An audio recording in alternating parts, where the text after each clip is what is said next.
back in 2011, I saw a little girl get abused. We were in this house, and there was this man, kind of the head of the house. He was watching a baseball game, and he was drunk. There's this little girl, and she was wearing like a pillowcase, something you'd see in like Harry Potter. And she was mopping the floor, cleaning. You could just tell that they were a very poor family. You could tell that she wasn't treated very well either, as the youngest daughter in the house. And then there was the mother. She had just finished cooking dinner, so she called the little girl. She went into the kitchen, fetched the food. It was coming back, and the floor was wet. Fell on the floor, spilled the food, and made a big old mess out of everything. And she got up, and she was already, kind of crying because she had just fallen. And she was only about 6 years old. Her father got up, and he pulled out a whip from behind his chair, took her by the hair, and struck her across the face.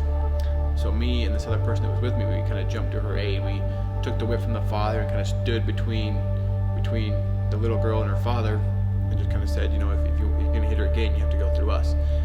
And so the father left the house, in a drunken rage, upset that his food was on the floor, that we had just taken his whip.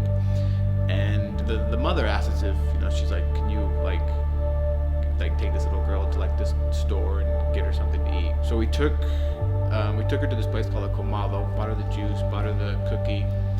And this woman behind the counter, she kind of noticed that this little girl didn't have anything material-wise. So she went behind her counter and brought this little Barbie doll and gave it to her and said, Happy Day of the Kings, or whatever. And that moment for me was just so stunning, because this was the thing that, kind of changed her attitude from being this sad little girl to being a happy little girl. I mean, she was no longer poor in spirit. Like, she had this doll. She was the same as every other kid. She had something to play with on that special day. And that was the first gift of grace, I think, that I ever saw, was that woman's act of kindness toward that little girl. I saw her situation just completely change by an act of kindness that someone that she didn't even know performed. Gave her a little Barbie doll on a holiday so she could feel included just like any other kid. And it was that moment where I knew that I wanted to kind of take that idea and just to help people, just to do what I can to make the world a better